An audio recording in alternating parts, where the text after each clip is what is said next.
If there's one thing that the Switch has plenty of, it is puzzle games. Pretty well whatever you may be looking for, from traditional to action-oriented to ones that just do their own thing. The genre is more than adequately represented in the eShop.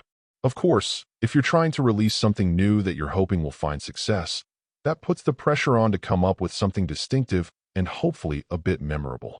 At a minimum, I'll at least give GOST of Time credit for doing that. The basic hook is a bit of strange science fiction that then has a morbid streak. You play as a clone who has been summoned by an older original version of yourself to go and help retrieve pills that they need to survive, or something like that. Suffice it to say, because of your status as a clone, you're ultimately expendable, and in order to succeed in collecting pills across a series of stages, a whole lot of sacrifices will need to be made.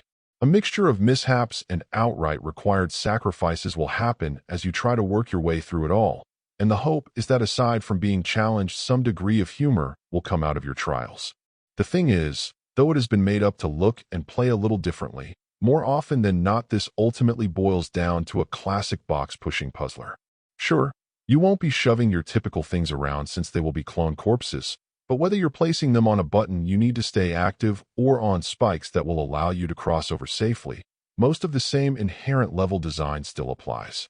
Even as jaded as I may be with this style of puzzler, simply since they're represented so thoroughly on the platform and are almost always fundamentally similar, I'll at least give the developer credit for going the extra mile to help the experience stand out with a little morbid humor. Overall, my final score for the game ended up being a 7.2. And if you're interested in picking it up, it's currently available on the Switch eShop for $9.99. Thank you for taking the time to listen to this review. And if you'd like more information or ideas of indie games worth checking out on the Switch or the Switch 2, be sure to click on the link provided in the description. Until next time,